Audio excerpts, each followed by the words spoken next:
What if I told you that you're all using Google Flights wrong and it's literally wasting you hundreds, if not thousands of dollars each time you plan for a vacation? Because I've spent over 10 years traveling the planet and it only cost me less than 20%, even 10% of what it costs others. And in this video, I'm going to show you what I always do when using Google Flights to keep my travel costs all the way down. And the best part is I haven't seen anyone talking about those, so you know you're in for some crazy hacks. And let us begin with the biggest mistakes that people always make when planning a flight on Google Flights. Here's what they do. They will put in their location, like let's say I want to fly from San Francisco and I want to go to like Osh. The place is literally called Osh. And then you look at the search result and think to yourself, well, it's a bit expensive, but Google Flights is showing me that. So that has to be the only flight. But guess what? That's almost never the cheapest. And many times, people will predetermine the exact day they want to take a break for vacation without even thinking about how flight costs can literally be several times more or less expensive within the range of a few days. So what? They put in a notice at work to take a 1-week break and then they begin to book their flight. Let's say I want to leave on the 1st of August for a week to go to not Osh this time. What even is Osh? Let's say to Barcelona, and I look at the available flights and think to myself, if Google is showing me this, then this has to be the only flight. And on the surface, it sounds right, but in the long run, you can see how this is not saving you money whatsoever. So instead of doing all that, here's what I always do before I even think about booking a trip on Google Flights.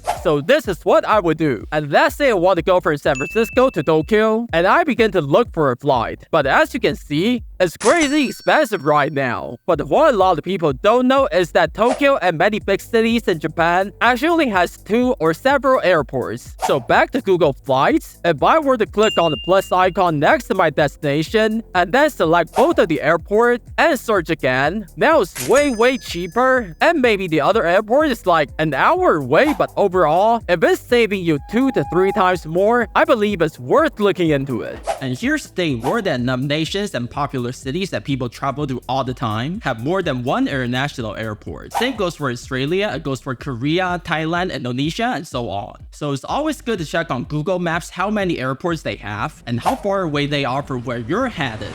And the craziest part is, that doesn't only work for your destination, but it also applies to where you're flying from. For example, if I only select this one particular airport in San Francisco, then I only get these limited options to fly, as opposed to also clicking the same plus icon next to it and selecting all the other airports that I can realistically go to just to save a few hundreds or even thousands for a flight. And now you have more options to pick from. And based on my experience, it's only worth the trouble of clicking just a few more buttons. But the next thing we want to do is to actually click on the date on the upper right corner, and this is where you can select how many days you want for your trip. It's always good to cycle through different days to see if you can potentially get a massive discount just by coming back a day or a few days later. And this is also where you can see the estimated cost of when it will be the cheapest for you to fly. Now, I say estimated because from years of using it, I noticed those numbers are rarely accurate. And when you click onto it,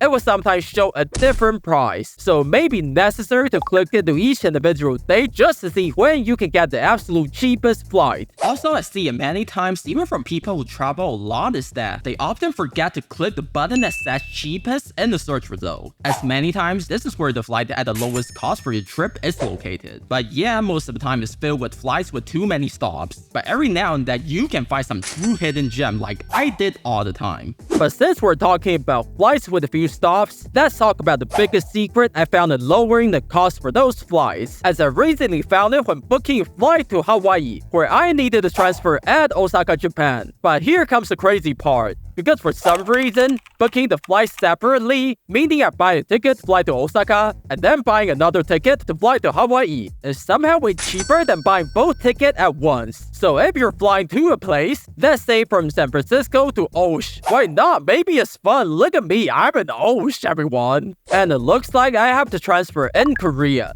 In that case, I will always look up if it's cheaper to book my flight tickets from San Francisco to Korea, and then another ticket from Korea to where I want to go, etc. We all know Google Flights is good, but it's still kind of robust. So you may have to put in every single possibilities of flying this way and that to your travel destination just to see if you could save a decent amount of money.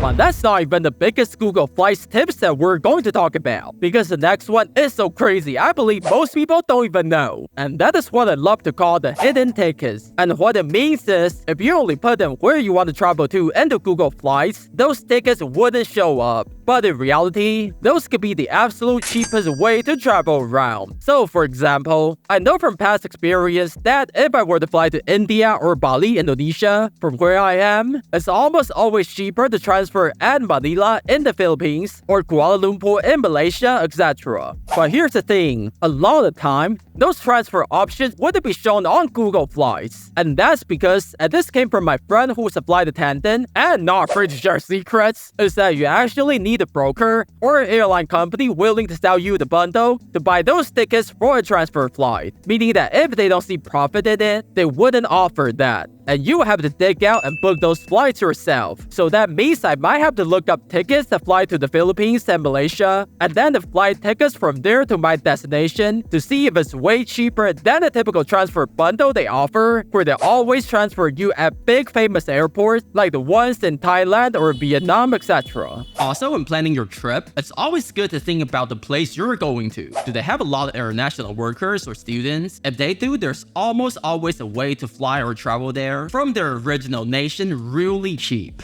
And for that, I also have a personal example. Let's say I want to fly to Kolkata in India, but I noticed Google Flights isn't showing me any flight that's under my budget. In that case, I would think to myself, is there a nation where people from Kolkata love to go to work or study at? And put those possibilities back into Google Flights. A lot of the time, it would actually show me a way cheaper option to travel to my destination. So I believe it's worth the trouble to study more about the nation you're interested in to see if there's any hidden way of transfer that only you can find. But that's not the only pro tip for Google Flights, because in this video, I talk about how I spend way less than everyone else when booking my trip and traveling the world. Also with the help of Google Flights. And you can check out what they are.